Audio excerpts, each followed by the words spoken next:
ये कहानी है प्रिया और राज की, जो एक बहुत खूबसूरत शहर में रहते थे जिसको तालाब की नगरी भी कहा जाता है। राज को गांव में रहना बहुत पसंद था, पर वह एक बार काम के लिए शहर आया और उसे प्रिया मिल गई और दोनों को एक दूसरे से प्यार हो गया। प्रिया बचपन से ही अंधी थी, उसको कुछ भी दिखाई नहीं देता था।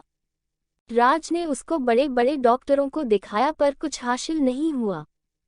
प्रिया हमेशा राज से कहा करती काश वह एक बार राज को देख पाए। दोनों एक दूसरे के साथ बहुत खुश थे, पर प्रिया के अंधे होने का डैक उसकी हर खुशी में आने लगा था।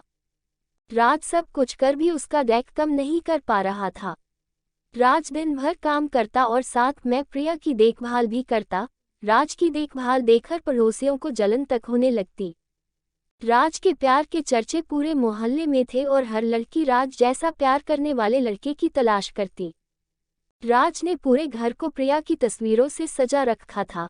घर में इसकी चीज नहीं थी जिससे प्रिया को चोट लग सके, इसके लिए राज ने नुकीली टेबलों के कोनों पर सॉफ्ट पट्टी लगाए और घर के सरे दरवाजों के नीचे से चौखट तक निकलवा दी। राज प्रिया को समय समय गिफ्ट और बाहर घूमने भी लेता और उसके अकेलेपन को दूर करने की कोशिश करता। राज की सब इतनी तारीफ करते कि अब प्रिया को ऐसा लगने लगा जैसे उसकी कोई वैल्यू ही नहीं है। प्रिया के अंधे होने का डैक और बढ़ता चला जाता और धीरे धीरे किसी बात में खुश नहीं होती और बस अंधे होने का रोना रोती रहती। एक दिन शहर में विदेश से बहुत बड़े डॉक्टर आए जिनको दिखने राज प्रिया को लेकर गया। डॉक्टर ने राज से कहा इनकी आंखें कभी ठीक नहीं हो सकती, पर अगर कोई इनको आंख दे दे तो बात बन सकती है। राज की जिंदगी में प्रिया के अलावा कोई नहीं रहता है और राज प्रिया से अपनी जान से ज्यादा प्यार करता है। वह सब कुछ छोड़कर प्रिया के लिए आंखों की खोज करने लगता है। राज हर छोटी खुशी प्रिया के साथ ही देखना चाहता है और वह प्रिया को जब भी समझाने की कोशिश करता, प्रिया ये कहकर उसको चुप करा देती कि तुम अंधों का दर्द क्या समझोगे। कुछ ही दिनों में प्रिया का जन्मदिन आने वाला था। राज इस बार उसको अब तक का सबसे अच्छा गिफ्ट देने वाला था।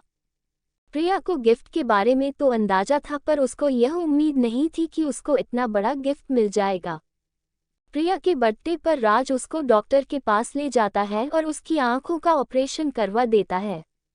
आज प्रिया बहुत खुश थी, मानो आज उसको सब कुछ मिल गया हो, पर उसका इंतजार एक और देख रहा था।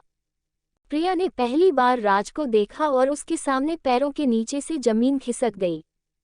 प्रिया ने देखा राज तो अंधा है, पर वही सोच के परेशान थी कि आखिर उसको अब तक इस बात का पता कैसे नहीं चला। कुछ दिन में ही प्रिया राज के अंधेपन से परेशान हो गई। एक दिन उसने राज से कहा तुमको अच्छा लगे या बुरा, पर मैं एक सच तुमसे कहना चाहती हूँ।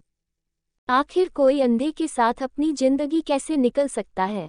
जब हम दोनों अंधे थे तब बात अलग थी, पर आज मुझे सब दिखने लगा है और मैं अपनी जिंदगी जीना चाहती हूँ। अगर मैं तुम्हारे साथ रहूंगी तो मैं घूम नहीं पाऊंगी, न कुछ कर पाऊंगी। सारी जिंदगी तुम्हारे काम में नहीं निकल जाएगी। प्रिया के इन शब्दों ने राज के दिल को हजारों टुकड़ों में तोड़ दिया। राज को इतना दर्द आज से पहले कभी नहीं हुआ था। आज की आंखों से आंसुओं की धारा बहने लगी। अपने जज्बात को संभालते हुए राज ने प्रिया से बस इतना कहा, तुम हमेशा अपना ख्याल रखना और मेरी आंखों का भी। इतना कहकर राज प्रिया से हमेशा हमेशा के लिए दूर चला गया। अब आप ही बताएं, आप राज की जगह होते तो क्या करते। हद से ज्यादा प्यार और त्याग के बाद भी जब कोई ऐसा निकले तो क्या ही कर सकते हैं।